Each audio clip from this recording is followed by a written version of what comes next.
Un poison mortel, un club privé et un détective à l'œil aiguisé, qu'est-ce qui pourrait bien aller de travers? Bienvenue chez le détective Eternos. Je suis votre hôte Aloïs. N'hésitez pas à laisser un commentaire. J'aimerais savoir d'où vous écoutez ce soir. Vos voix ajoutent de la magie à chaque mystère.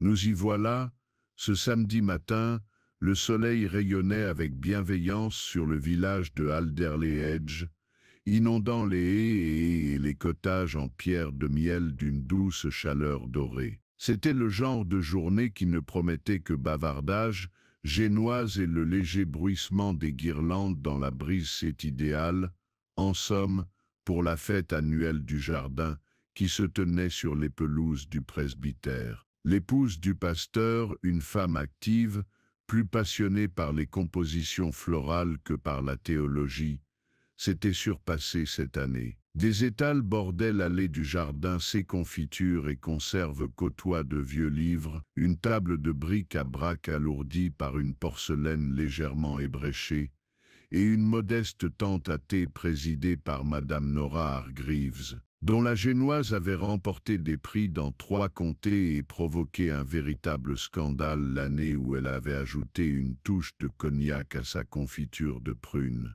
Mademoiselle Jane Marple, assise près du terrain de croquet sous un parasol blanc, observait la scène d'un œil bienveillant et d'un air faussement distrait. Ses yeux bleus, perçant sous un chapeau de paille pâle, allaient d'étal en étal, observant les petits drames qui se déroulaient sous la civilité apparente du village. Elle sourit doucement. Les gens étaient vraiment les mêmes partout, pensait-elle, simples dans leurs désirs et complexes dans leurs secrets. À 15 heures précises, une agitation éclata près de la tonnelle de Rose. C'est affreux qu'on soit allé chercher le médecin, s'écria Madame Lennox en laissant tomber un panier de billets de tombola. Les gens se ruèrent vers la tente cloche qui servait de buvette aux invités d'honneur de la fête, la société littéraire féminine locale, récemment rebaptisée Belladonna Club. Là assise, une tasse de thé intacte devant elle,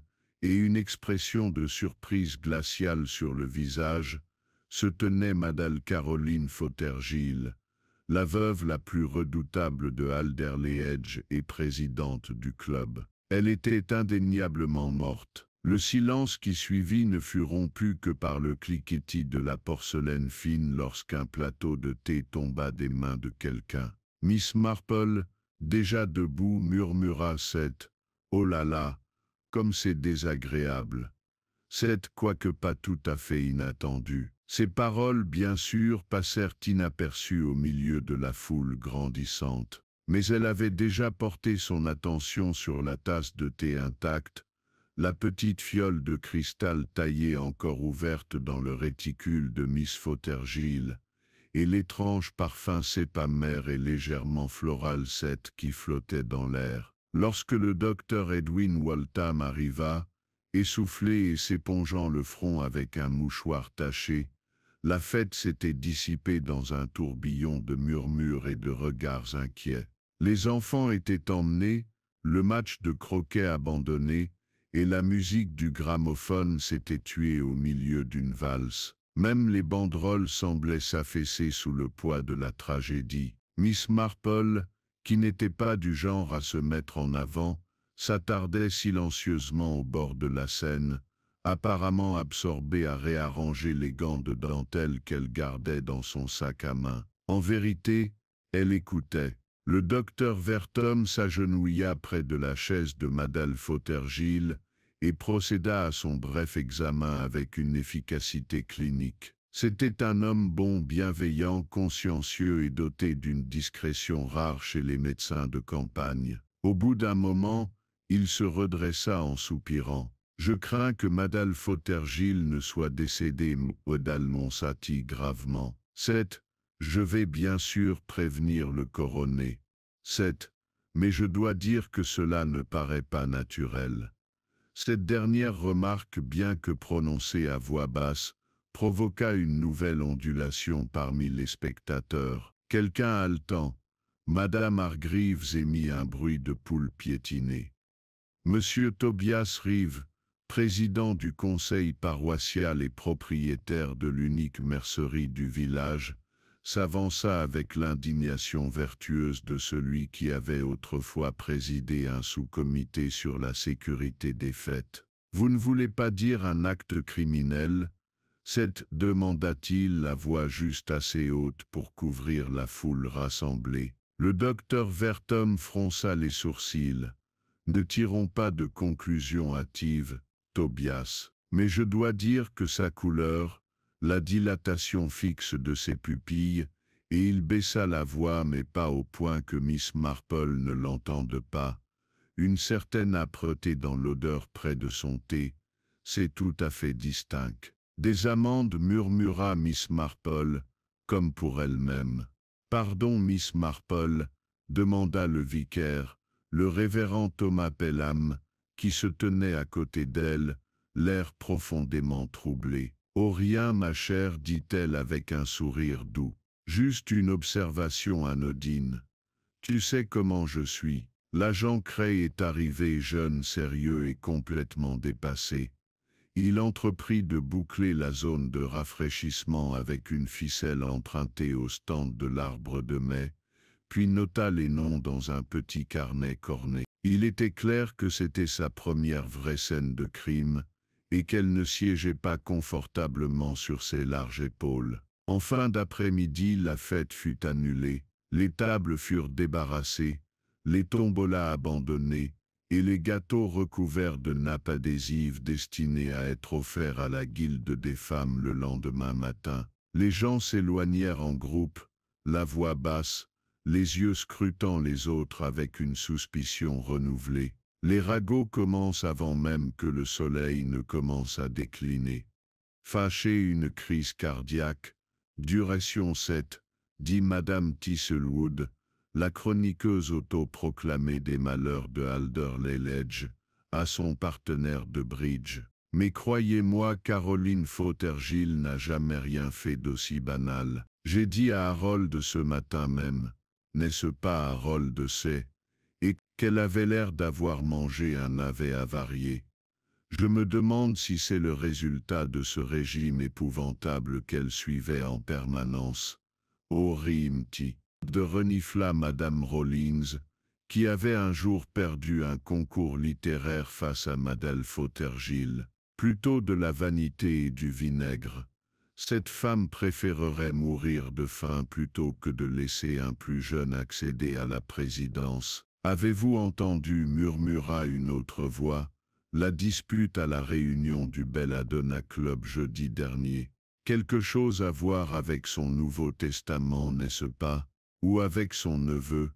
Lequel est celui de la ville ou celui qui est parti en France? Miss Marple, qui s'était promenée jusqu'au parc sous prétexte de rendre un moule à gâteau emprunté à Madame Hargreaves, avait tout entendu. Elle glissa le moule sous son bras et s'éloigna un peu, s'arrêtant comme perdue dans ses pensées près du bureau de poste. Caroline Fothergill n'était pas universellement appréciée. Elle avait la langue acérée, des opinions farouches, et dirigeait le Belladonna Club comme un général commandant des troupes indisciplinées. Mais elle avait aussi présidé tous les comités, collecté plus de fonds que quiconque pour le toit de la paroisse, et ne manquait jamais d'apporter un filet de citron quand c'était son tour de prendre le thé. Elle tenait bon, vous savez, Inti, dit Miss Dinah Merriweather, l'institutrice, lorsqu'elle croisa Miss Marple près du portail. On oublie facilement comment les choses peuvent déraper quand celui qui noue les rubans disparaît. Tout à fait, dit Miss Marple d'un ton doux, même si parfois c'est celui qui noue qui provoque les pires nœuds. Miss Merriweather cligna des yeux perplexes, mais avant qu'elle puisse en savoir plus, Miss Marple lui adressa un sourire chaleureux et continua son chemin. À l'heure du dîner, le village était submergé de théories. L'empoisonnement était l'hypothèse la plus répandue, surtout parmi ceux qui avaient trop regardé les matinées à la salle des fêtes. D'autres invoquaient le stress, la météo et une chute soudaine de tension. Quelques-uns plus romantiques insistaient sur le fait qu'il devait s'agir d'un crime passionnel, bien que personne ne parvienne à nommer un suspect approprié. Au Sly Fox, l'auberge locale, les spéculations prennent une tournure plus sombre. Je parie n'importe quoi, marmonna Alfie Bracray, qui se prenait pour une autorité en matière de motivation criminelle, que cela a un rapport avec cette affaire au printemps dernier. Vous vous souvenez quand elle a racheté la moitié des jardins ouvriers derrière la chapelle? Il y avait de l'animosité à ce sujet, ou à propos des nouveaux statuts, ajouta George Benwick. Elle avait modifié le système de vote au Belladonna Club, n'est-ce pas Seth? Elle disait que trop de dames n'étaient là que pour le chéri. Et son neveu alors Seth, fit une autre voix dans l'ombre près de la cheminée. Chut! Michael Fothergill. Il est de retour de Londres, à la recherche d'un héritage. Miss Marple assise non loin du feu avec une tasse de lait chaud et un exemplaire de la Yorkshire Gazette, semblait ne pas écouter. Ses lunettes de lecture étaient délicatement posées sur son nez, et elle tournait les pages lentement, mais son oreille comme toujours était plus fine qu'elle n'en avait l'air. Le lendemain matin apporta des nuages gris, et une tension croissante qui s'accrochait à l'air comme du linge humide. L'agent Cray, sur les instructions strictes de l'inspecteur de Market Down tout proche, avait scellé le cottage de Miss Fothergill et recueillait les témoignages. Les membres du Belladonna Club, c'est Miss Gwendoline Pratt, Mrs. Cecily Atwell, Lady Gresham et l'insaisissable Miss Biddleset furent convoqués individuellement au bureau du connétable au fond de la salle paroissiale. Miss Marple prit sa place habituelle à l'office du matin, puis passa chez le marchand de légumes, où elle échangea des civilités et recueillit pas moins de 3 nouveaux récits de la dernière semaine de Miss Fothergill sur Terre. J'ai entendu dire qu'elle réécrivait son testament, dit M. Pritchard en soupesant une botte de radis. J'ai fait un sacré scandale chez le notaire mardi dernier. Je lui ai parlé de ses coupés les pourritures, poissette feu, ça a l'air dramatique, Miss Marple, en choisissant un modeste chou. Mais il est toujours dangereux de tailler trop près de la racine.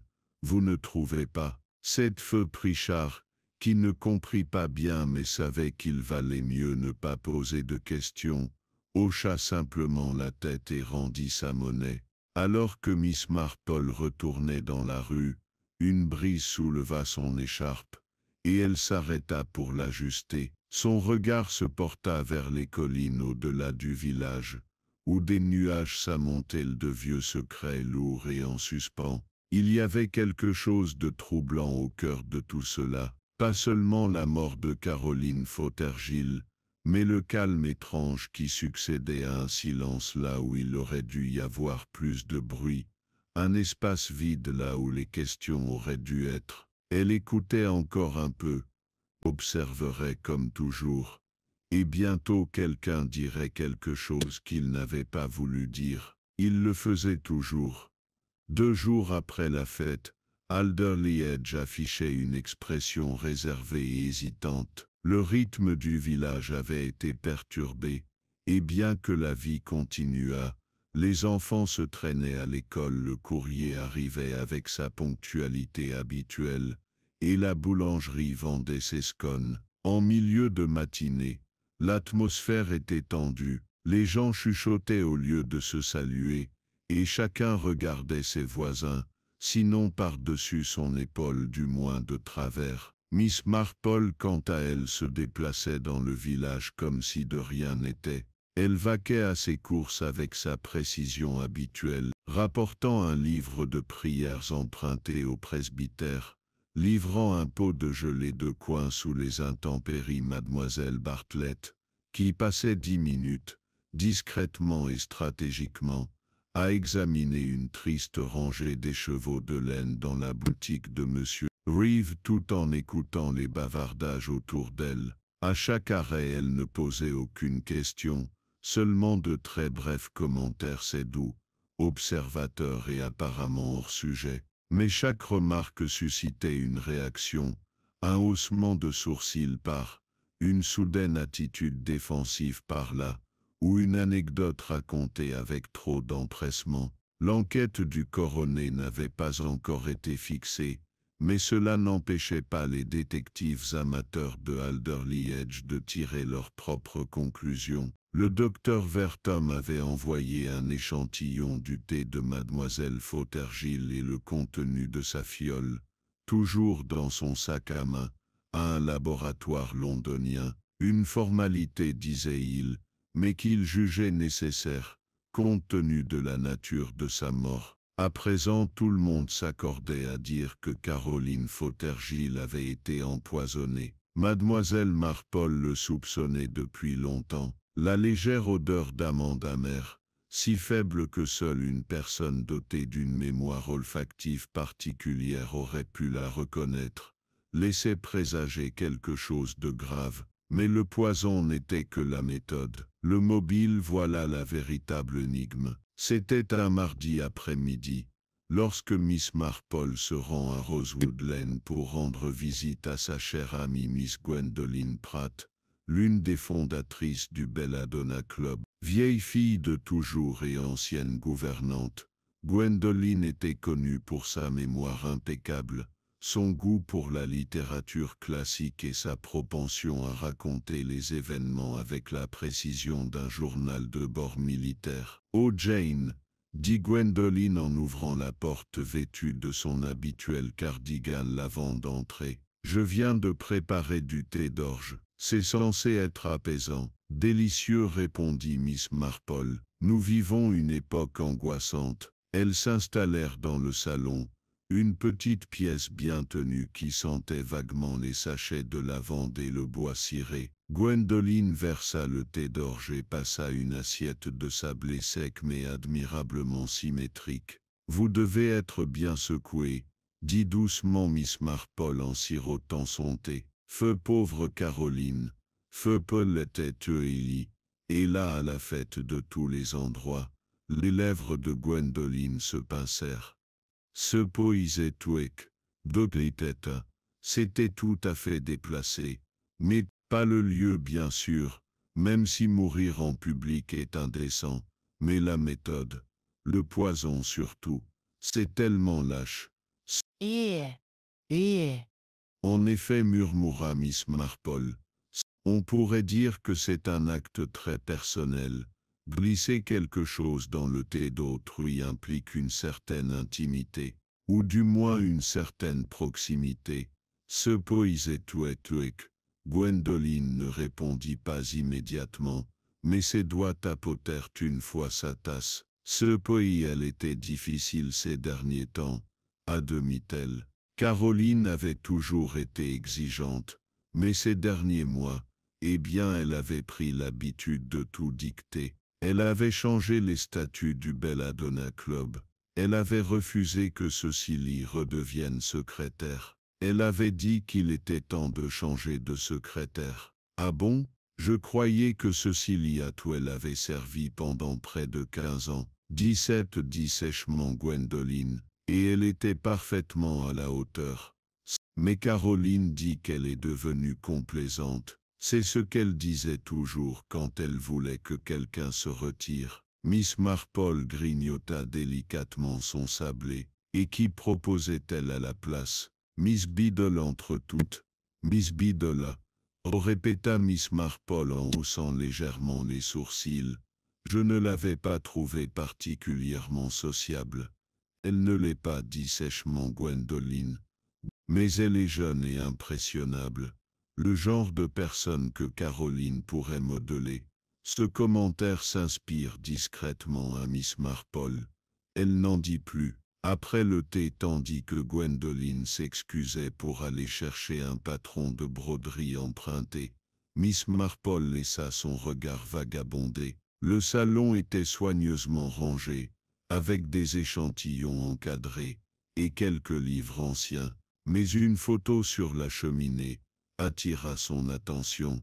Elle représentait les dames du Belladonna Club lors de leur sortie estivale à Tonbridge Wells l'année dernière. Caroline se tenait au centre, Gwendoline et Cecily de chaque côté, Lady Gresham coiffée d'un énorme chapeau de soleil, et Miss Biddle tout au bout, l'air à moitié surprise et mal à l'aise. Un groupe soudé, mais quelque chose dans leur arrangement frappa Miss Marple de curiosité. Elle mit cette pensée de côté pour y réfléchir plus tard. Le lendemain, l'inspecteur était arrivé de Market Down. L'inspecteur Gerald Lyle, un homme solide et méthodique, doté de la patience d'un fermier et de la capacité d'attention d'un terrier, avait interrogé presque tout le monde à la fête et s'occupait maintenant des membres du Belladonna Club, un par un. Miss Marple observait la scène depuis la périphérie,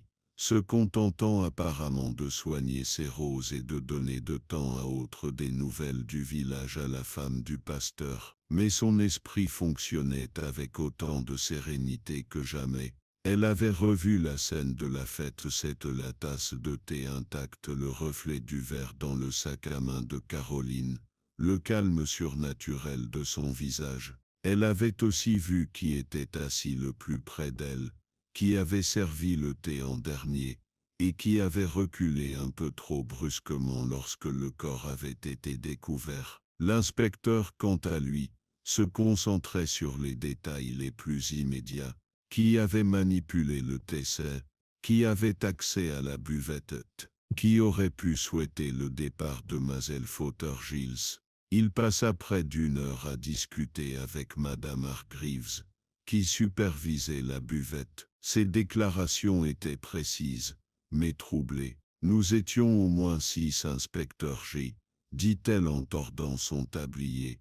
Gwentais de gens entraient et sortaient. Lady Gresham revint 2 fois chercher son éventail, et Michael Fothergill resta un bon moment près de la table. Puis il y avait la jeune Elsie, celle qui m'aidait.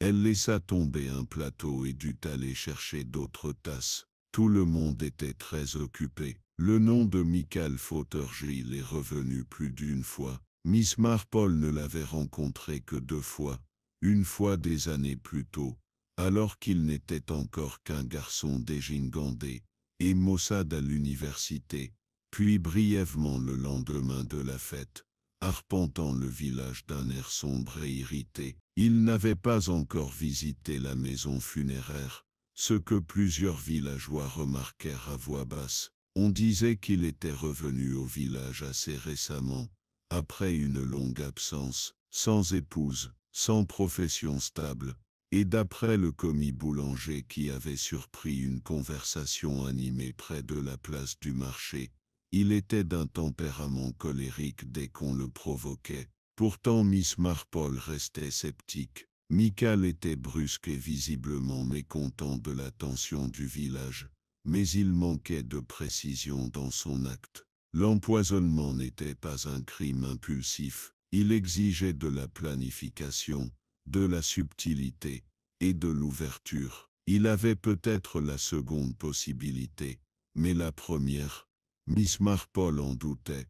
Elle tourna plutôt ses pensées vers les silhouettes silencieuses, celles qui rôdaient en marge. Miss Biddle, Cecily Atwell, et même Lady Gresham avec son épais voile de bonne manière et son aplomb inébranlable. Il y avait quelque chose dans le sac à main de Caroline, se souvient-elle. La fiole ouverte, c'est minuscule et presque vide.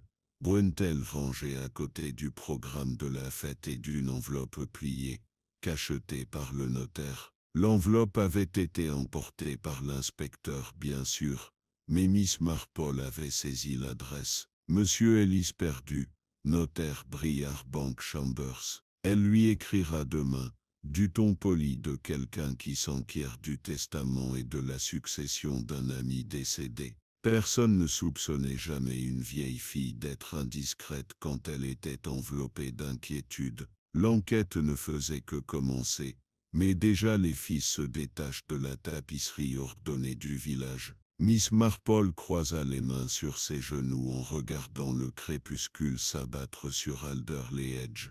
On pensait que les empoisonneurs étaient intelligents et froids, mais d'après son expérience ils étaient tout autre chose. Ils étaient effrayés, et les gens effrayés commettent toujours des erreurs. Jeudi matin, l'inspecteur Lille avait retenu ce qu'il appelait en privé la théorie la plus commode. C'était à première vue, une construction élégante, c'est une dose unique de poison, confirmée par le laboratoire londonien comme étant du cyanure, probablement dérivé d'un composé de graines broyées, administré par le biais du thé, lors d'une fête publique, où l'accès à la buvette avait été malheureusement fortuit. Ce qui rendait la théorie d'autant plus séduisante était la présence d'un suspect principal, M.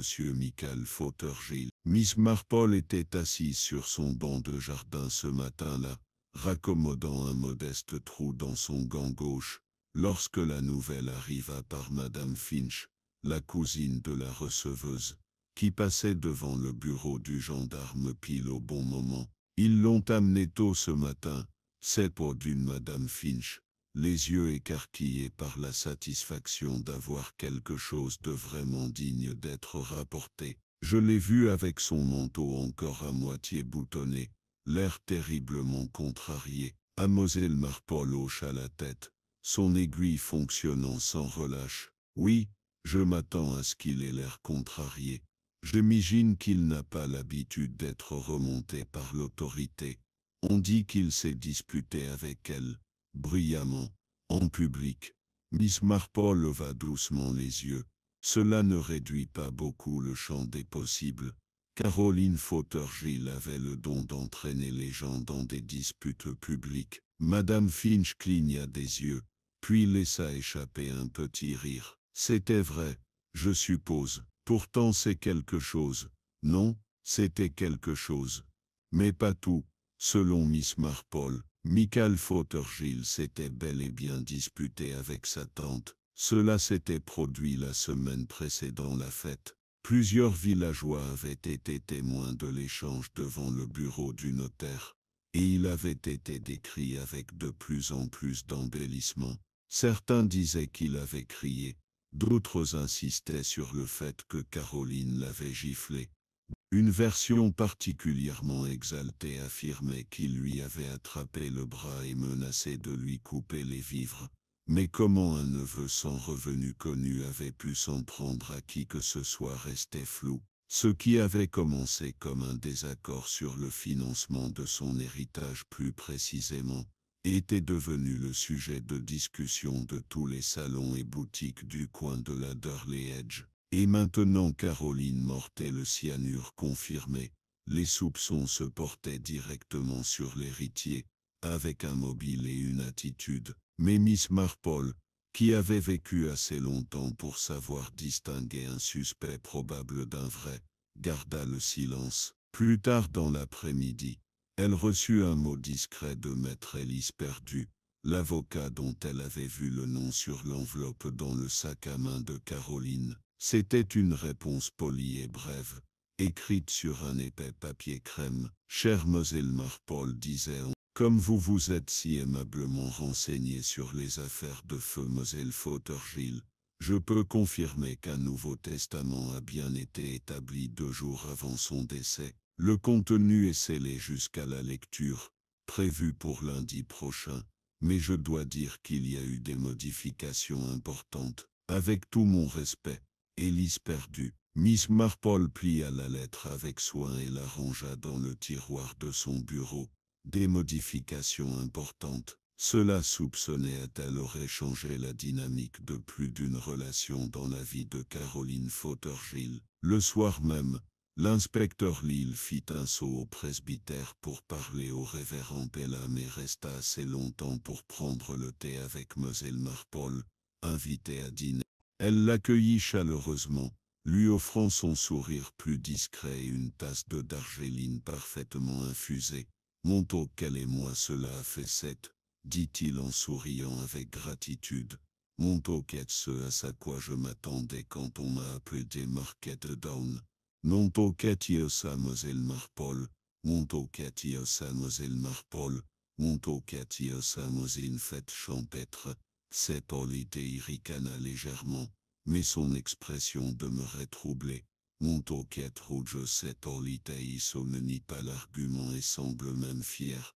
Il dit qu'elle méritait pire. Qu'elle franchisse cette, murmura Miss Marple.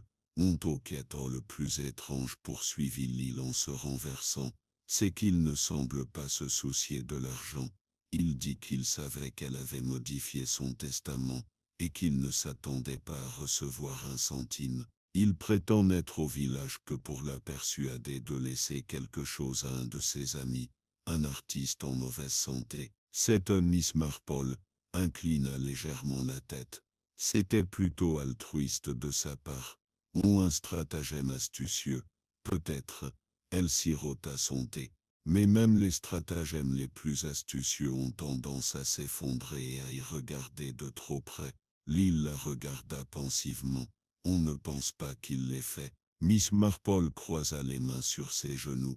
Je pense qu'il aurait pu le faire. Mais je pense aussi qu'il aurait fallu une personne bien particulière pour exécuter un acte aussi précis et intime. Le cyanure, après tout, est assez difficile à trouver de nos jours, et il agit très rapidement. Cela suggère qu'il a été administré quelques minutes, voire quelques secondes après la consommation. Cela implique un timing précis, un accès précis et surtout la certitude que Caroline boirait cette tasse spécifique. Lyle réfléchit, les sourcils froncés. Alors vous pensez que quelqu'un a échangé la tasse? Je crois que Miss Marple dit doucement que celui qui a fait ça connaissait très bien ses habitudes. Caroline n'était pas une femme spontanée, elle avait ses habitudes, ses préférences, elle aurait choisi une tasse particulière, un certain mélange, probablement servi par quelqu'un en qui elle avait confiance ou qu'elle contrôlait. Lyle soupira. Revenons donc aux dames Belladonna. Miss Marple sourit.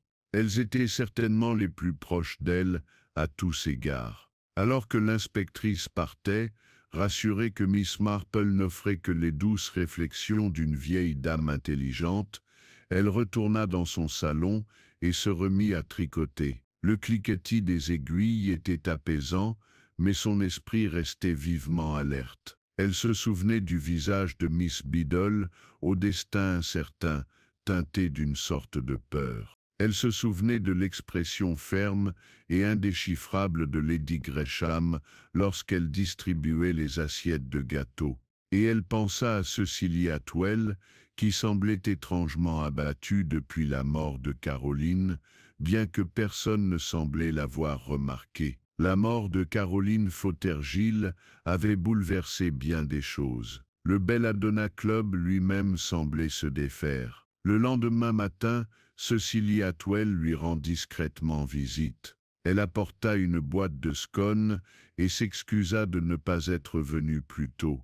Miss Marple l'accueillit avec toute la grâce habituelle et l'installa près de la fenêtre avec du thé. « Asseton n'arrive toujours pas à croire qu'elle soit partie, dit Cecilie en remuant distraitement sa tasse. Je m'attends toujours à ce qu'elle débarque chez moi et me gronde parce que je portais du bleu marine un mercredi. Seton, elle était plutôt exigeante, Boulnan dit doucement Miss Marple. Fenatwell était parfois insupportable, Boulnan Belladonna Tei Seton en rougissant. Mais elle allait bien, elle faisait partie de tout. C'est comme si le village avait perdu une dent. Tout semble bizarre. Seton Miss Marple hocha la tête. Fenat Seton, Boulnan bleu. Seton atomisetona routriqueti. Seton aten, cela laisse un vide dans l'ordre des choses. Cecilie se mordit la lèvre. Seton et je n'arrête pas de penser à jeudi. À la dernière réunion, elle était d'humeur massacrante, Jane. Tendue. Elle a dit à Gwendoline qu'elle avait pris une décision qui allait s'étenager l'équilibre. Et elle n'arrêtait pas de me regarder. Les doigts de Miss Marple s'arrêtèrent autour de sa tasse de thé. Et puis poursuivit Cecilie, elle me glissa un mot à la fin. Seton, je l'ai toujours. Seton, je ne savais pas quoi en penser. Elle ouvrit son sac à main et en sortit un petit morceau de papier plié. Miss Marple le déplia lentement. L'écriture vive et anguleuse de Caroline écrivait 5 mots cette tonne. Soyez prête. Ça commence lundi. Miss Marple plissa légèrement les yeux. Lundi était la date de la lecture du testament. Elle leva les yeux. Avez-vous montré ceci à l'inspecteur? Cecily secoua la tête. Je ne voulais pas que cela paraisse important. Ça pouvait être rien. Mais vous la connaissez, toujours à faire allusion à quelque chose. Miss Marple replia le mot. Caroline était une femme qui aimait le contrôle. Si elle pensait que son contrôle lui échappait, ou pire qu'on lui enlevait Hershey, elle aurait bien pu prendre des dispositions pour que sa voix soit entendue. Dehors, les cloches du clocher commencent à sonner à midi. Un Nouveau Testament.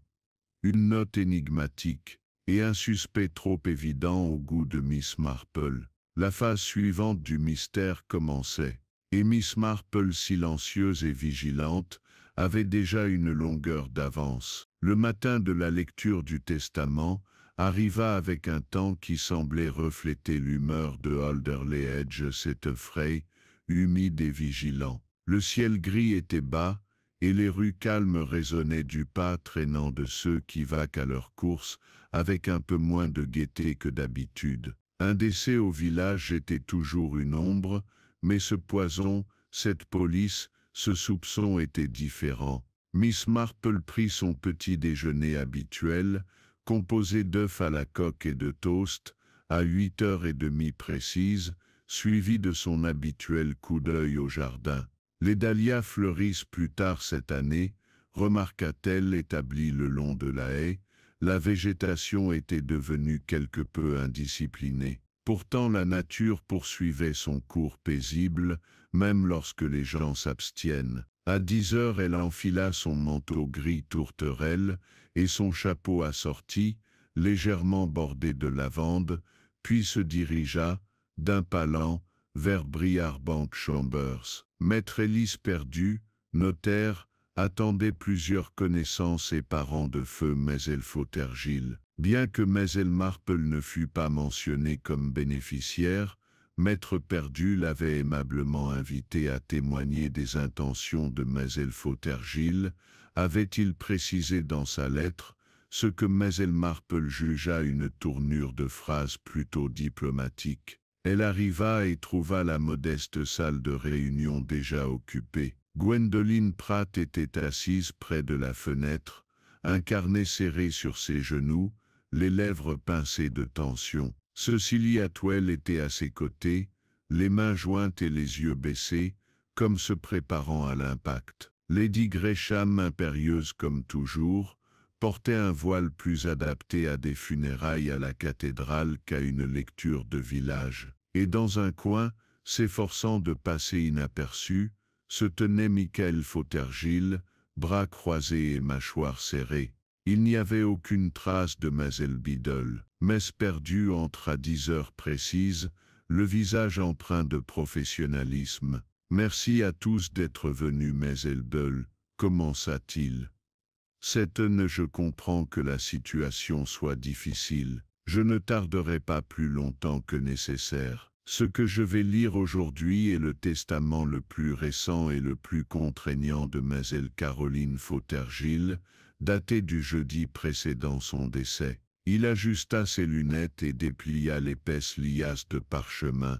La succession comprenant Rose Hill Cottage, 2 comptes de placement et l'intégralité des effets personnels de Maisel Fothergill, sera divisée comme suit. Il lut avec un calme éprouvé, les mots tombant dans la pièce comme des cailloux dans une eau calme. Lady Gresham ne reçut qu'une brève mention et une broche ancienne en souvenir de l'été 1939. Elle ne broncha pas, mais ses mains gantées se crispèrent légèrement. Maisel Gwendoline Pratt devait recevoir une modeste rente, suffisante pour vivre confortablement jusqu'à la fin de ses jours. Elle cligna des yeux, muette de surprise. Cecily Atwell à la stupéfaction générale, se voit attribuer le cottage et une somme considérable en remerciement de sa loyauté, malgré les circonstances. Cecily allaita doucement. L'expression de Michael se déforma,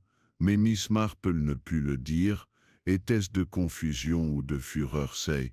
Mademoiselle Biddle, par contumace, reçut une bourse d'études à son nom, destinée à l'éducation des jeunes filles du village, si elle décidait de rester à Alderley Edge. Enfin, Michael Fothergill reçut une petite allocation, accompagnée d'une note disant simplement ce droit à Michael qui a toujours privilégié la liberté au devoir. J'espère que cela l'aidera à trouver quelque chose à valoriser à son tour. À la fin de la lecture, un silence de stupeur remplit la pièce. Seul le tic-tac lent et régulier de l'horloge murale rompit le silence. « Michael, est-ce vraiment définitif ?»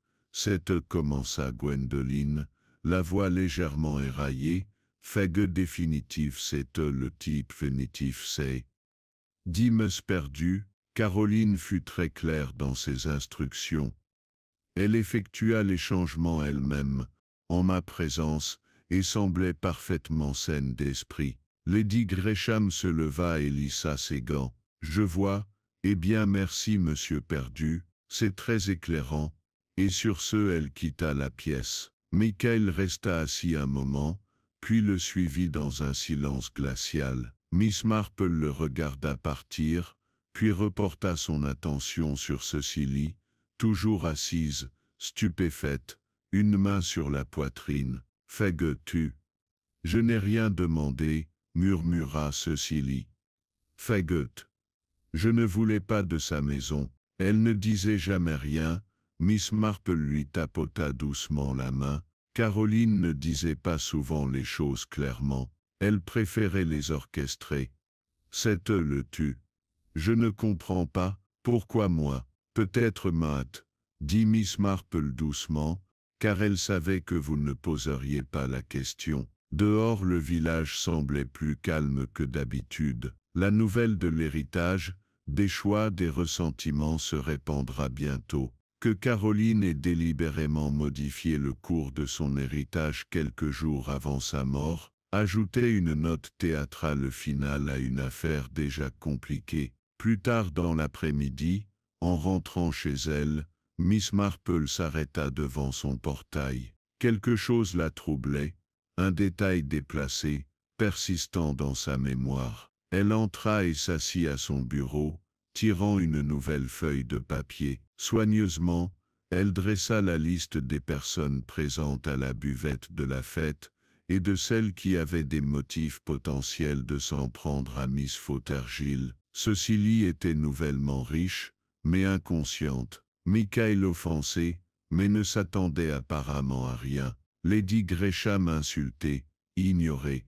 Gwendoline était loyale, quoique facilement influençable. Miss Biddle était absente, jeune impressionnable et maintenant étrangement disparue. Puis elle pensa au thé lui-même. La tasse de Caroline était restée intacte lorsque Miss Marple s'était approchée, mais il était déjà trop tard, le poison avait fait son effet. L'odeur, cette trace d'amande amère, indiquait une ingestion presque juste avant l'évanouissement. Et pourtant Caroline avait été vue en train de siroter quelques instants auparavant, et Caroline était prudente, voire méticuleuse. Elle n'aurait pas bu dans une tasse à moins qu'elle ne lui ait été tendue à la vue de tous, ou qu'elle ne l'ait choisie elle-même. Puis Miss Marple se souvint d'autre chose. À la fête il y avait eu une petite confusion à la table des rafraîchissements, un plateau tombé, et Madame Hargreaves s'éloignant une minute,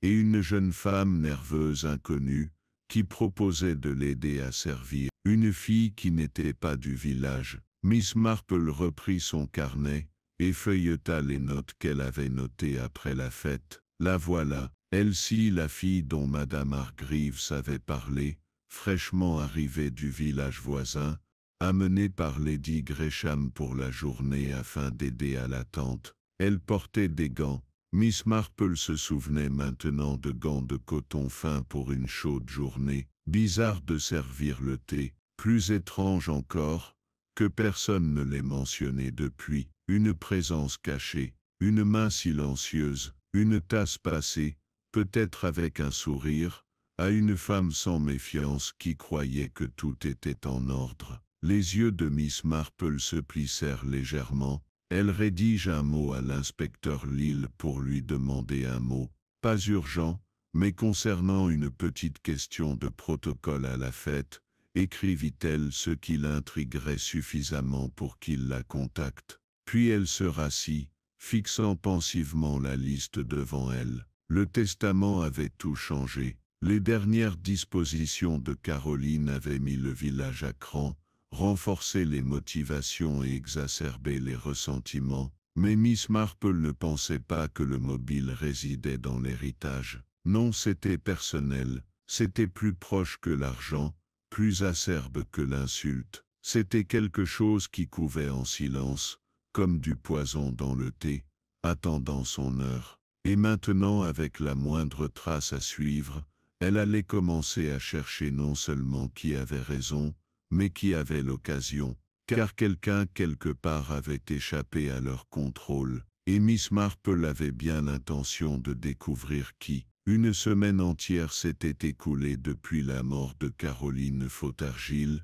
et le malaise qui s'était emparé de Alderley Edge ne semblait pas près de s'atténuer. La routine autrefois confortable du village était désormais imprégnée d'une vague de suspicion. Le marché était plus calme, les bancs de l'église moins nombreux, et les gens parlaient sur un ton réservé. Les conversations qui autrefois s'étendaient tranquillement sur des sujets comme la météo et la marmelade, s'arrêtaient maintenant à certains noms, et reprennent avec une vivacité forcée. L'inspecteur Lille avait repris son enquête, ne cherchant plus un coupable en plein jour, mais décortiquant les différentes couches de son histoire personnelle. Il n'avait pas encore donné suite au message de Miss Marple, mais il avait fait savoir qu'il la rencontrait jeudi. Trop de fils, Miss Marple avait-il répondu, mais je soupçonne que vous en avez déjà commencé à tirer sur un. En effet,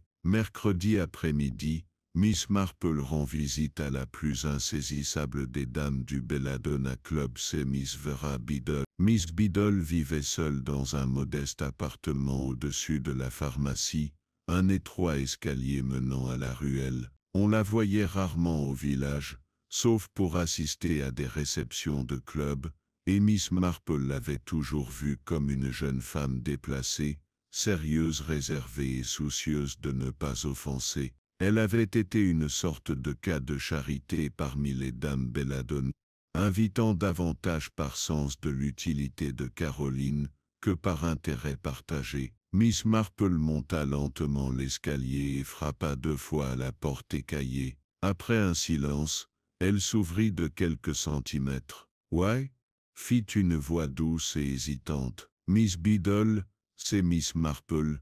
Je me demande si je peux vous déranger un petit mot. » Un autre silence, puis la porte s'ouvrit complètement. Vera Biddle était pâle et épuisée. Ses cheveux bruns étaient attachés en arrière à la hâte, et elle portait un cardigan beaucoup trop grand pour sa silhouette mince. Ses yeux écarquillés et ombragés parcoururent la cage d'escalier avant qu'elle ne s'écarte. « C'est suppose que vous feriez mieux d'entrer, Missel, dit-elle. L'appartement était propre, mais dépouillé. Une bouilloire mijotait doucement sur la plaque de cuisson, et un géranium solitaire luttait pour trouver la lumière sur le rebord de la fenêtre. Il y avait une impression d'impermanence dans les lieux, comme si son occupante ne s'était jamais vraiment installée dans sa vie. « C'est j'imagine que des gens vous ont rendu visite, Miss Marple en s'asseyant près de la fenêtre. C'est mais non, pas vraiment. » La voix de Vera était à peine plus forte qu'un murmure. « C'est Jiménefel, dit-elle. C'est Jiménefel, dit-elle. C'est Jiménefel, dit-elle. » Miss Marple la regarda avec bienveillance. « Au contraire, ma chère, vous étiez mentionnée avec une certaine précision dans le testament de Miss Fautargil. » Le visage de Vera se crispa. « C'est Jiménefel, dit-elle. Ouais, j'ai entendu parler de la bourse. Je n'ai rien demandé, Je ne savais même pas qu'elle s'était arrêtée, se mordillant la lèvre. Miss Marple croisa calmement les mains. C'est Jimène. Vous n'avez pas assisté à la fête. C'est Jimène. Caroline a dit qu'on n'avait pas besoin de moi cette année. Elle m'a dit que le club allait bien, qu'il prenait une nouvelle direction. Quelque chose comme sais-je rationalisé. Je suppose que cela voulait dire sans moi. Cela vous hâtait. Il contrarié. Les yeux de Vera brillèrent brièvement, puis s'assombrirent. C'est Jimène-Fold. Je suppose que ouais. C'est Jimène-Fold, dit-elle. C'est Jimène-Fold, dit-elle. C'est Jimène-Fold, dit-elle. C'est Jim.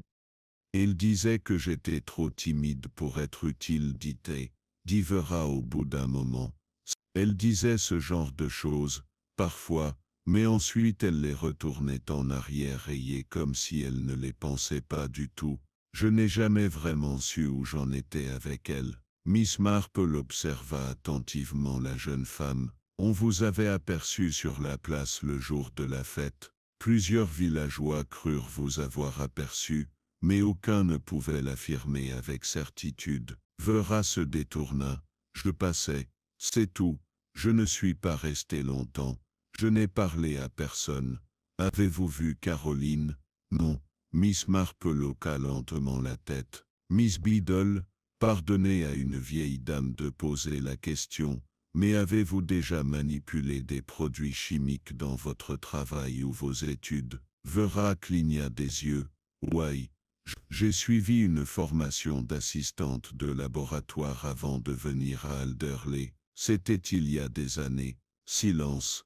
Vous n'auriez pas encore accès à ces composés, par hasard. Un frisson l'a parcouru. Pourquoi me demandez-vous cela? Le ton de Miss Marple reste aimable. Parce que ma chère, quelqu'un avec vos talents reconnaîtrait peut-être plus facilement que la plupart l'odeur du cyanure. Et vous négligez comme vous l'êtes souvent, auriez pu traverser une foule sans être vu. Il y eut un long silence. La bouilloire se mit à siffler doucement. C'est Jimène-Fold, dit-elle. Dit finalement Vera d'une voix rauque. C'est Jimène-Fold, dit-elle. C'est Jimène-Fold, dit-elle. C'est Jimène-Fold, dit-elle. C'est Jimène-Fold, dit-elle. Miss Marple se pencha en avant. C'est Jimène-Fold, dit-elle. C'est Jimène. Je passais devant la fête. J'étais en colère. Je ne voulais pas être là, mais je ne pouvais pas m'en empêcher. Je voulais voir. Je ne sais même pas si elle a remarqué mon absence. C'est Jimène. Vera marqua une pause, se tordant les doigts sur ses genoux. J'étais près de la tonnelle de rosier, près de la tente des rafraîchissements. J'ai vu Lady Gresham sortir avec un plateau. Elle avait l'air furieuse, pas seulement agacée, mais vraiment en colère. Ses lèvres étaient pincées, et elle marmonna quelque chose dans sa barbe. Puis elle faillit percuter Michael Fothergill, et tout le plateau trembla. Qu'y avait-il sur le plateau? C'est une théière et 2 tasses. L'une contenait une tranche de citron. Je m'en souviens parce qu'elle l'avait stabilisé en premier. Miss Marple hocha la tête. Caroline prenait toujours du citron. Ouais. Oh, c'est ce que je pensais aussi. Mais en me retournant, Lady Gresham était partie, et Madame Hargreaves était de retour à table. Ce fut si rapide. Miss Marple resta assise, immobile. Au vu, vous devez dire à l'inspecteur Lahill tout ce que vous m'avez dit. Vera secoua la tête. Il ne me croira pas. Il pense déjà que c'était Michael. Tout le monde le croit. Alors laissez-moi lui parler d'abord.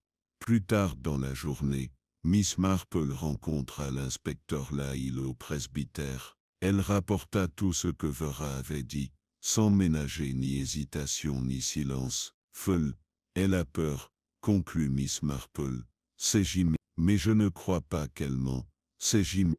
L'inspecteur fronça les sourcils. C'est Jimène Folle. Les Jimène, c'est Jimène, c'est chité. Miss Marple sourit faiblement.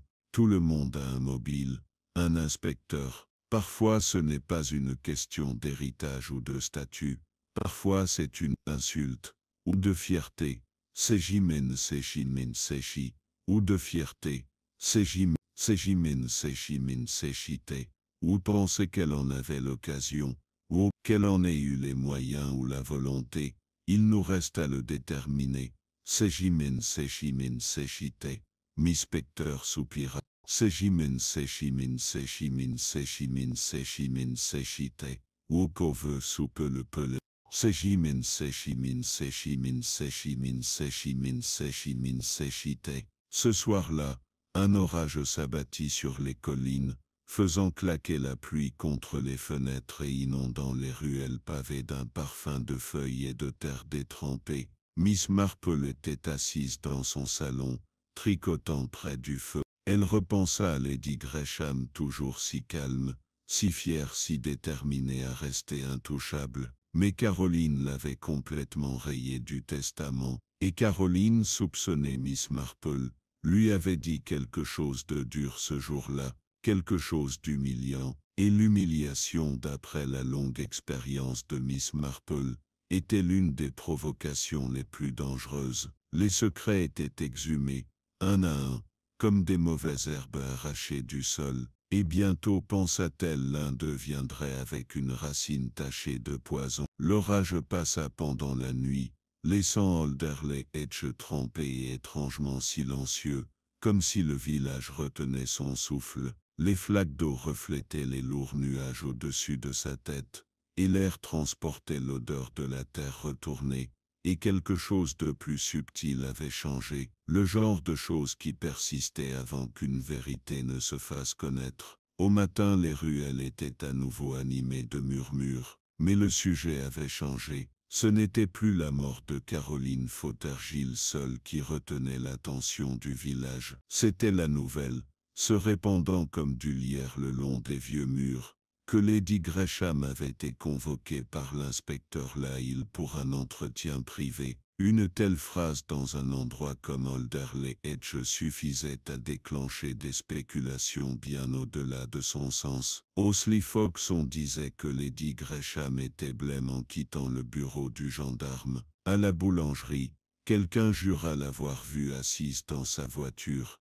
immobile pendant 10 bonnes minutes. Et à la poste, Madame Funch, non sans une grande satisfaction, déclara n'avoir pas retourné une seule lettre depuis. Miss Marple savourait ses bouchées avec des hochements de tête polis, et quelques marques de sympathie, mais son esprit était ailleurs, concentré sur la timide révélation de Vera Biddle, sur le plateau de thé, et sur la tranche de citron dont elle se souvenait avec tant de certitude. En fin d'après-midi, Miss Marple se rend au cottage de Madame Hargreaves, porteuse de génoise et de plus d'informations qu'elle n'en savait. La porte s'ouvrit, avant qu'elle ait fini de frapper. Miss Marple, s'exclama Madame Hargreaves, le visage rose et couvert de farine. Entrez, ma chère, je préparais justement des gâteaux Écles. Délicieux, sourit Miss Marple, mais je ne vous retiendrai pas longtemps. Je voulais juste vous demander une toute petite chose. Madame Hargreaves l'introduisit, ayant déjà à moitié servi le thé. Vous avez choisi une drôle de semaine pour votre visite. Vous savez, je n'ai jamais vu le village aussi nerveux. La moitié d'entre nous doute que l'autre moitié ne soit pas meurtrière. Eh bien, répondit doucement Miss Marple, c'est la nature des choses. Tu ragâches l'illusion que tout le monde est aussi gentil qu'il le paraît. Madame Hargreaves rit, puis soupira. Pauvre Mademoiselle Fothergill, elle pouvait être aussi acerbe que du vinaigre, mais je n'aurais jamais souhaité sa mort. Mademoiselle Marple hocha la tête. Bien sûr que non, et vous avez été si gentil de gérer la tente à thé à la fête. Je réfléchissais à l'ordre des choses ce jour-là. Était-ce vous qui aviez préparé la tasse de Caroline? Madame Hargreaves secoua la tête. Oh non, elle était méticuleuse avec son thé. Elle insistait toujours pour le servir elle-même ou demander à Lady Gresham si elle était dans les parages. Elle disait qu'elle avait l'assettement délicate d'une hôtesse. Comme c'est intéressant, murmura Miss Marple, et j'ai cru comprendre qu'il y a eu un moment où vous avez dû vous éloigner. Oh oui, quel moment terrible! La jeune Elsie a laissé tomber un plateau plein. J'ai dû aller chercher une autre théière au fond. À mon retour, tout semblait en ordre. Caroline avait déjà sa tasse et parlait à Cecily. Mademoiselle Marple marqua une pause. Et Lady Gresham, elle s'était éloignée, je crois. Je l'ai vue plus tard près de la tonnelle de rosiers, l'air troublé. Cela correspondait au récit de Vera. Miss Marple l'arrange soigneusement dans son dossier mental. Merci ma chère Bunn, dit-elle en se levant. Peu merci, et s'il vous plaît, prévenez-moi quand les gâteaux Ecle seront refroidis. Ce soir-là, Miss Marple s'assit pour écrire une deuxième lettre, cette fois non pas à l'inspecteur, mais à une vieille connaissance du ministère de l'Intérieur, une chimiste aujourd'hui à la retraite, qui avait donné une conférence sur les dangers des poissons ménagers. Sa question était brève mais précise, c'est en cas d'intoxication au cyanure, une tranche de citron ou un acide naturel modifierait l'odeur ou l'effet d'une tasse de thé. Elle la scella et la déposa près de la porte pour l'envoyer à la poste, puis se remit à tricoter, mais avant qu'elle puisse reprendre on frappa fermement. Elle ouvrit la porte et trouva l'inspecteur Lille, chapeau à la main, l'air là.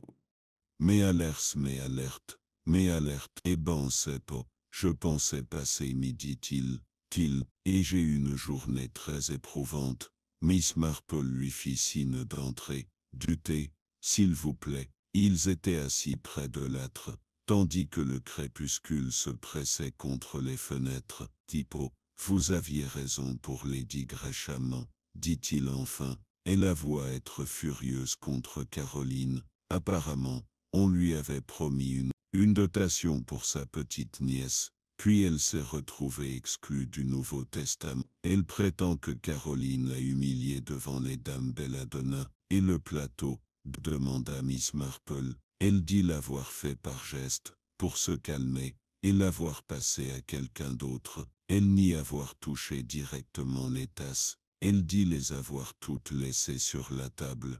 A-t-elle parlé du citron? Il leva les yeux. Elle dit que Caroline avait insisté, et que seule Cecily Atwell l'avait apporté de la cuisine. Cette information changea la donne. Miss Marple resta assise, très immobile. Tipo, j'ai parlé à Tipo, Cecily ce matin, poursuit Lille. Il lui a demandé directement si elle se souvenait d'avoir préparé le thé de Caroline, et elle se figea. Puis elle dit qu'elle pensait que c'était Lady Gresham qui l'avait fait. Quand je l'ai insisté, elle est devenue très troublée. Miss Marple remuait lentement son thé. Vous savez, inspecteur, j'ai toujours trouvé intéressant de voir comment les gens oublient les détails des journées ordinaires, mais se souviennent des plus inhabituels avec une clarté parfaite. Oui, la mémoire de Cecily vacille sur un sujet si crucial que cela ne lui ressemble pas. Elle s'est toujours vantée de gérer les choses, de maintenir l'ordre. Lille se frotta la nuque. Vous pensez qu'elle ment? Je pense, dit Miss Marple, qu'elle cache peut-être quelque chose, c'est peu pour se protéger, ou pour protéger quelqu'un. Reste à voir. On frappa alors à la porte, doucement, et avec hésitation. Lille se leva, mais Miss Marple lui fit signe de s'asseoir. Ce sera pour moi. Elle ouvrit la porte et révéla Vera Biddle, son sac à main serré, le visage pâle. C'est toi. Je suis désolé d'être arrivé si tard, Bonne, dit-elle, mais je me suis souvenu de quelque chose. Ceci, Miss Marple hoqua calmement la tête. Je vous en prie, entrez. 7. On lui offrit une chaise et une tasse de thé chaud.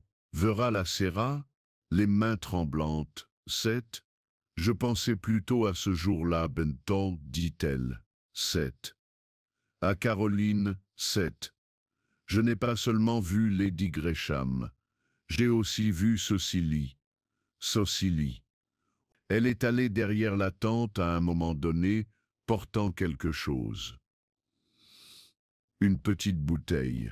Ce n'était qu'un aperçu, mais j'ai pensé que c'était peut-être un tonique. Miss Marple s'est légèrement penchée en avant. Est-elle revenue avec? Je ne sais pas. Mais elle ne l'avait pas à son retour. Elle avait l'air changé. Secoué, l'inspecteur Lille fronça les sourcils. Vous en êtes sûr? Oui, je m'en souviens parce que Caroline riait avec quelqu'un et Cecily l'a simplement fixé un instant avant de s'éloigner. Cela suffit pour un mandat, je crois. Miss Marple a levé la main. Attendez, inspecteur. Il ne faut pas agir trop vite. Caroline était intelligente. Et elle a tout planifié. Il faut laisser les choses se dérouler comme elles le veulent. Mais vous pensez que c'est Cecily qui a fait ça? Les yeux de Miss Marple ont brillé. Je pense que Cecily en sait plus qu'elle ne le dit. Mais je crois aussi que Caroline Fothergill avait un autre secret.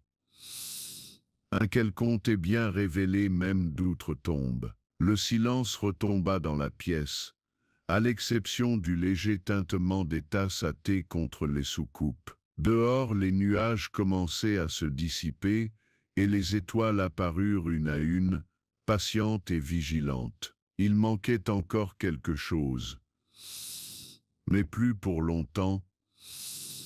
Le lendemain matin se leva avec une fraîcheur inhabituelle, comme si l'été s'était momentanément oublié. La brume s'enroulait doucement le long des ruelles de Alderley Edge, enveloppant les chaumières d'un silence qui semblait faire écho à l'incertitude désormais ancrée au cœur du village. Miss Marple, cependant, était bien réveillée avant que les cloches de l'église ne sonnent 7 heures. Elle s'agita dans sa cuisine avec une détermination silencieuse, préparant une unique tasse de thé, léger et laiteux, comme elle l'aimait. Son esprit, bien que calme en apparence, naviguait avec vivacité dans les reflets de la nuit. Les choses commençaient à prendre forme des indices s'alignant comme des pétales, se ployant en un bouton d'une fleur plus sombre. Caroline Fothergill n'avait pas seulement été assassinée. Elle avait été choisie non seulement par le tueur, mais étrangement par elle-même. Sa mort avait été l'étincelle. Certes, mais c'était sa vie, ses arêtes vives, sa façon d'émouvoir les gens comme des pièces sur un échiquier, qui avait poussé tant de gens à nourrir des rancunes comme du petit bois attendant une allumette. Mais l'allumette, croyait Miss Marple, n'avait pas été allumée à la hâte. Elle avait couvé délibérément et patiemment. Ce genre de calcul venait de quelqu'un qui connaissait intimement la nature humaine. Quelqu'un qui comprenait que le poison n'était pas seulement chimique, mais aussi émotionnel, personnel.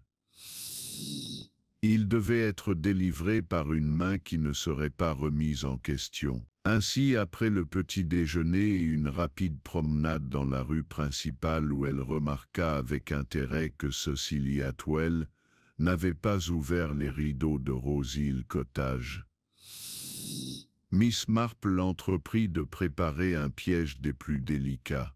Elle commença par rédiger 3 notes distinctes, chacune invitant une personnalité importante à prendre le thé dans son cottage. Cet après-midi-là, elle remit la première main propre à Vera Biddle. La seconde, elle la transmet discrètement à l'inspecteur Lille à son retour de sa visite matinale au magistrat.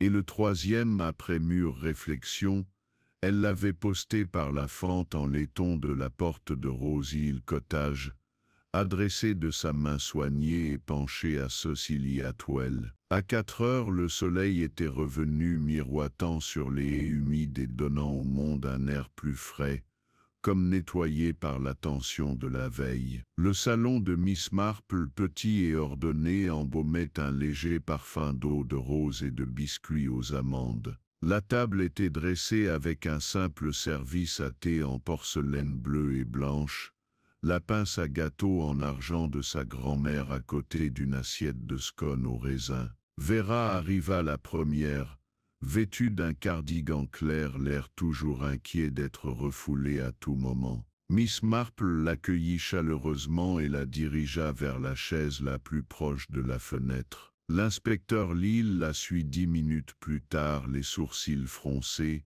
mais l'expression autrement indéchiffrable. Puis, à l'heure précise, le portail d'entrée grinça. Miss Marple se leva pour accueillir le dernier invité. Cecily Atwell se tenait dans l'encadrement de la porte, vêtue de noir avec un col en dentelle, les mains gantées et le visage calme, mais pas tout à fait serein. « Merci d'être venue, ma chère, dit gentiment Miss Marple. Entrez, je vous prie. C'est si réconfortant de s'asseoir entre amis quand le monde semble instable. » Cecily entra sans la moindre hésitation.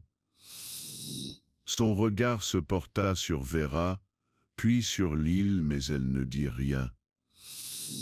On versa du thé, des scones furent servis. La conversation dura précisément le temps où Miss Marple le lui permit, avant qu'elle ne pose sa tasse et dise « J'ai beaucoup pensé à Caroline ces derniers temps. » Mais silence s'abattit. Et silence s'abattit. Et silence s'abattit. Elle était bien des choses, poursuivit Miss Marple. Impérial. C'est difficile. Certainement pas facile à aimer. Mais elle était aussi intelligente, assez futée pour savoir quand son emprise sur les gens s'affaiblit, et assez, je crois, pour nous laisser une dernière énigme. Vera leva vivement les yeux. Lille se pencha légèrement en avant. Cecily resta immobile, ses mains gantées posées sur ses genoux. « Voyez-vous, dit Miss Marple, Caroline a laissé plus qu'un testament. Elle a laissé une trace. » Ce petit mot à Cecily se tait, soyez prête. Ça commence l'indiette, qui ne concernait pas seulement le testament. Je crois qu'il faisait référence à quelque chose qu'elle comptait révéler, quelque chose qu'elle comptait exposer. Personne ne parlait encore. Miss Marple sourit doucement, et ce quelque chose, je suppose, était lié à un autre décès. Un décès que nous avons tous oublié. Vera à l'état. Vous ne voulez pas dire Seth? Oui, dit Miss Marple. Je veux dire la mort de Margot Bellamy, il y a 3 ans. Une affaire discrète, n'est-ce pas Seth? Elle est tombée malade assez soudainement. Tout le monde parlait d'une malformation cardiaque, mais Caroline n'a jamais été convaincue. L'inspecteur Lille fronça profondément les sourcils. Je m'en souviens. Le coroner a conclu à une cause naturelle. Margot était jeune mais avait fait un malaise l'année précédente. Oui, dit Miss Marple. Caroline m'a confié un jour très brièvement qu'elle trouvait la mort de Margot suspecte. Elle avait posé trop de questions sur les finances du Belladonna Club, sur la gestion de certains dons. Elle parla de Cecily et de sa gestion plutôt prudente des livres de compte. Cecily finit par bouger, le menton légèrement relevé. C'est absurde, n'est-ce pas? Dit doucement Miss Marple. Vous avez été trésorier pendant plus de 10 ans. Margot avait remarqué des incohérences. Caroline aussi, je suppose. C'est peut-être ce qu'elle voulait révéler après la lecture de son Nouveau Testament. Une mise au point morale. La voix de Cecily était tendue. Elle ne m'a jamais rien dit. Non, parce qu'elle observait. Elle attendait. Et je pense que vous le saviez, n'est-ce pas? Je crois que Caroline vous a confronté après la fête, discrètement à l'écart, peut-être même avant de prendre place. Elle vous a dit qu'elle allait tout révéler, et vous avez paniqué. Les lèvres de Cecily se pincèrent. La voix de Miss Marple s'adoucit. Elle vous faisait confiance. Cecily, c'était son erreur. Vera se tourna vers Cecily, le visage pâle. Vous l'avez empoisonnée. Je n'ai jamais voulu dire que la voix de Cecily se brisait. Je ne l'avais pas prévu ainsi. Elle avait ruiné tant de choses, pris tant de choses à tant de gens. Et pourtant elle échappait toujours à tout examen. Toujours, Miss Marple se pencha en avant, la voix désormais très basse. Tu voyais le thé au citron, tu savais que ce serait à elle. Tu avais le flacon, peut-être quelque chose que tu avais gardé pour un moment de désespoir, une teinture, quelque chose de dissimulé, parmi les nombreux toniques qu'elle gardait. Les mains de Cecily tremblaient maintenant, même sous les gants. J'en ai glissé quelques gouttes à l'abri des regards. Je pensais que ça ne marcherait peut-être pas, ou que ça la rendrait peut-être malade, mais pas de ça. L'inspecteur Lille se leva doucement mais fermement. Cecily Atwell, je dois vous demander de m'accompagner. Cecily ne protesta pas. Elle se leva lentement, l'air vide. Elle m'avait tout laissé. Le savais-tu? Je ne le voulais même pas. Tout ce que je voulais, c'était qu'elle me laisse tranquille. Elle sortit sans un mot. Lille la suivant. Miss Marple resta assise un long moment dans le silence qui suivit. Vera Biddle la fixa stupéfaite. Seth, comment le saviez-vous? Seth, murmura-t-elle. Miss Marple sourit, mais son sourire ne l'atteint pas vraiment. Ce n'était pas seulement une question d'argent, c'était une question de contrôle. Caroline le maniait comme une arme. Et finalement quelqu'un craque. Pas le choix évident, mais celui qui était resté silencieux trop longtemps. Vera hocha lentement la tête. Seth, que va-t-il se passer maintenant? Sec, dit Miss Marple en se levant pour ramasser les tasses vides. Sec, c'est à la loi d'en décider. Mais j'ose dire que Alderley Edge se remettra en place, même si cela prendra du temps. Quant à vous, Miss Biddle, je pense que vous avez un fonds de bourse à gérer, peut-être un nouveau départ. Dehors, le soleil était devenu doux et doré. La brume s'était entièrement dissipée, et dans la paix de son salon, Miss Marple reprit son tricot, ses aiguilles claquant doucement tandis que le poids de la tragédie cédait enfin la place à une compréhension sereine. Malgré tout son scandale et sa tristesse, Alderley Edge ne changeait pas si vite. Les villages comme les vieux arbres sont lents à plier, même après une tragédie. Mais il y avait quelque chose de différent dans la façon dont les villageois parlaient, dans les regards échangés chez le marchand de légumes ou sur les bancs de l'église Saint-Luc. Savoir que l'une d'entre eux, une femme si connue, si digne de confiance, avait commis un meurtre n'était pas une blessure facile à guérir. Les aveux de Cecily Atwell n'avaient pas circulé en détail. L'inspecteur Lille, à son honneur, se montra discret. L'annonce officielle du bureau du gendarme était simple et succincte. Emma Atwell avait été placée en garde à vue pour suspicion de meurtre et devait être conduite à Market Down pour un interrogatoire plus approfondi. Aucune date de procès n'avait encore été fixée, aucune déclaration publique n'avait été faite. Pourtant, comme le savait Malaya Marple, un village n'a jamais vraiment besoin de détails pour tirer ses propres conclusions. Ce vendredi après-midi, quelques jours seulement après le départ discret de Cecily, Malaya Marple reçut une petite enveloppe, remise en main propre par la femme du vicaire. À l'intérieur se trouvait un simple mot sur du papier ivoire épais sec. Miss Marple, vous avez dit qu'elle avait laissé une trace. Je crois que vous devriez voir ceci. Élise perdue. Sous la signature figurait la date et l'heure Saxonedy.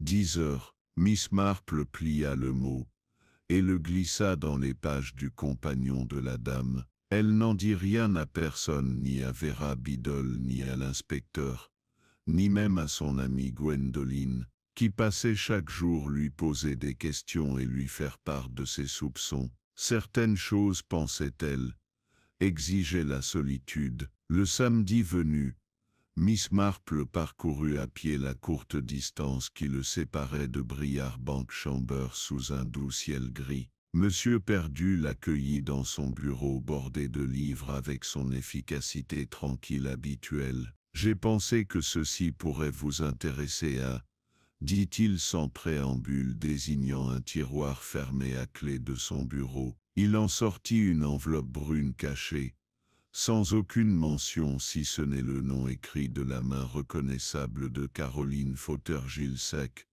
à ouvrir en cas de décès. Elle était classée avec le testament révisé, expliqua Perdu. Elle ne demanda pas qu'elle soit lue avec les documents de succession, mais qu'elle soit ouverte en privé s'il lui arrivait quelque chose. Miss Marple prit l'enveloppe, l'examina brièvement, puis hocha légèrement la tête. Puis-je, bien sûr. Elle brisa le sceau avec précaution et déplia la lettre à l'intérieur. Elle était datée de 3 jours avant la mort de Caroline. Ma chère Jane, si vous lisez ceci, c'est que soit j'ai agi plus intelligemment que prévu, soit quelqu'un m'a aidé. Quoi qu'il en soit, j'espère que vous comprendrez ce que je veux dire par ce qui suit. J'ai eu connaissance d'irrégularités au sein du Belladonna Club, plus précisément concernant les fonds gérés par Cecily Atwell. Je la soupçonnais depuis un certain temps de détournement de dons, mais je manquais de preuves concrètes. Récemment, je l'ai rencontrée. Elle a tout nié, bien sûr, mais son comportement a changé après cela. Elle était habitée par la peur et la rage. J'ai jugé prudent de réviser mon testament et de rédiger cette lettre. Je ne m'attendais pas à être tué, Jane, mais je ne pensais pas que ce soit impossible. Si vous vous surprenez à enquêter, regardez le thé au citron. Elle connaît mes habitudes mieux que quiconque. Cordialement, Caroline. Miss Marple la lut 2 fois, puis elle la replia, la posa délicatement sur le bureau de Monsieur Perdu, et leva les yeux avec un léger sourire triste. Elle le savait vraiment, murmura-t-elle, et finalement elle avait fait confiance à la bonne personne. Perdu fronça les sourcils. C'est, crois-tu qu'elle avait peur? Je pense qu'elle était fière, répondit Miss Marple, trop fière pour admettre qu'elle craignait qui que ce soit. Mais elle prit ses dispositions malgré tout, la lettre étant désormais entre les mains de la police. L'accusation contre Cecily serait irréfutable. Non pas que Miss Marple ait encore le moindre doute. Cecily s'était révélée, comme elle le faisait si souvent, non pas sur le coup, mais après coup, les gants, le calme tendu, cette apparition soigneusement programmée à sa table à thé, où elle avait oublié quelle main avait servi la tasse et laquelle avait servi le citron. Tout s'était enfin mis en place. Miss Marple quitte Briarbank et rentre lentement chez elle. Elle passa devant le lieu de réunion du Belladonna Club, désormais fermé et silencieux. L'enseigne en fer forgé se balançait doucement au vent, grinçant sur ses gonds. Autrefois, le club avait été un centre de fierté pour Caroline, une extension de son influence. À présent, il était vide, comme s'il refusait d'assumer son rôle dans ce qui s'était passé cet après-midi-là. Tandis que le soleil perçait à travers les nuages clairsemés, Miss Marple s'installa dans son jardin avec son tricot et une théière fraîche. Vera Biddle apparut vers 3 heures, une pile de papier à la main. « C'est du notaire sec », expliqua-t-elle timidement. « C'est du notaire sec », expliqua-t-elle timidement. « C'est d'une commande sec. Comme il se doit. » Miss Marple désigna la 2e chaise. « Je suis si heureuse, ma chère. C'est une grande responsabilité, mais vous êtes plus que capable. » Vera s'assit lentement, un mélange de gratitude et d'appréhension dans le regard. « Crois-tu que quelqu'un me fera confiance maintenant, Sec? Après tout ce qui s'est passé, Sec. » Les mains de Miss Marple s'agitaient avec constance avec ses aiguilles. Avec le temps, oui. On se souvient de la gentillesse comme on se souvient du scandale. Vous avez maintenant l'occasion d'accomplir quelque chose de durable. Caroline, malgré tous ses défauts, voyez cela en toi. Vera hocha la tête, puis hésita. Mademoiselle Marple, comment avez-vous su que c'était Cecily? Vraiment? Mademoiselle Marple sourit, parce qu'elle avait commis 2 erreurs. Premièrement, elle avait sous-estimé l'instinct de Caroline pour les conséquences. Deuxièmement, elle avait négligé un petit détail, lequel, elle utilisait les mêmes gants tous les jours, même à la fête, quand il faisait beaucoup trop chaud. J'ai trouvé ça bizarre, et en y réfléchissant davantage, j'ai réalisé qu'elle ne les avait jamais enlevés depuis la mort de Caroline, pas même pour servir le thé au cottage. Vera fronça les sourcils, et cela signifiait quelque chose. Mademoiselle Marple hocha la tête. Cela signifiait qu'elle cachait quelque chose. Le cyanure laisse des traces sur la peau, sous les ongles. Une femme comme Cecily le savait. Elle aurait pensé que les gants étaient sa protection, mais ils étaient devenus son masque, et les masques glissent toujours. Vera resta silencieuse un long moment, puis d'une voix nouvellement posée, elle dit sec au Vera, « Merci ». Ils étaient assis ensemble dans le doux bourdonnement du jardin, l'air embaumé de chèvrefeuilles et de terre. Au-dessus d'eux, le ciel était clair et calme. Ce soir-là, le village exhalait une bouffée d'air. Au cimetière, des fleurs fraîches avaient été déposées près des fleurs blanches et simples de Caroline. Aucun nom n'y était attaché. Mais Miss Marple avait ses propres suppositions, peut-être même la culpabilité.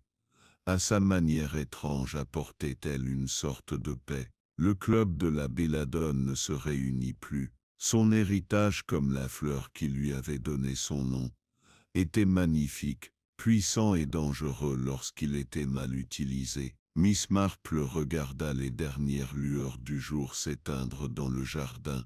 Elle prit sa tasse, but une gorgée et sourit doucement. Il y aurait toujours des secrets dans les villages, mais pour l'instant Alderley Edge avait raconté son histoire. Et Miss Marple, toujours vigilante, avait bien écouté. L'été s'achevait lentement, et avec lui les dernières ondes du meurtre qui avait bouleversé Alderley Edge commençaient à s'apaiser. Les jours raccourcissaient, les ombres s'allongeaient, et les arbres de la place du village arboraient à leur extrémité de subtiles nuances d'or précoce. Bien que le soleil réchauffait encore les murs de pierre et les ruelles endormies, l'air changeait nettement, plus calme, plus attentif. La vie, comme toujours, retrouvait son rythme, mais telle une tapisserie délicatement retirée après une déchirure. Le motif n'était plus tout à fait le même. Caroline Fothergill fut inhumée dans le caveau familial, ses funérailles étant modestes, malgré sa prestance autrefois imposante. La cérémonie fut présidée par le révérend Pelham qui parla de communauté, de pardon et des mystères du dessein de Dieu. Les bancs étaient remplis, mais l'air était lourd de non-dits. Nombre d'entre eux étaient venus non par affection mais par obligation, par curiosité, ou par désir d'être vus, rendant hommage à celle qui avait autrefois, d'une manière ou d'une autre, régné sur une grande partie de la vie sociale du village. Miss Marple était assise en silence sur le 4e banc, les mains gantées croisées sur son sac à main. Elle observa les visages, certains solennels, d'autres fins, d'autres profondément pensifs. Elle remarqua ceux qui pleuraient, ceux qui ne pleuraient pas, et ceux qui semblaient plus troublés par la proximité des autres que par le chagrin lui-même. Cecily Atwell, bien sûr, n'était pas présente. Son arrestation officielle avait eu lieu 2 jours seulement après la réunion dans le salon de Miss Marple. Le dossier contre elle, avec la lettre de Caroline comme document final accablant, avait été jugé suffisant pour un procès. Elle avait avoué en partie suffisamment pour confirmer sa culpabilité, mais pas tous les détails. Certains disaient qu'elle avait déjà commencé à se défaire bien avant la tasse de thé fatale, usée par des années de culpabilité cachée, de déception et de ressentiment. Michael Fothergill était rentré à Londres discrètement et sans intention de récupérer la moindre parcelle du domaine. Celle laissait la maison pourrir moins un être du Nantucket au salé-il, dit à Ellis, perdue sur un ton mêlé de colère et de tristesse. Honte ou soulagement?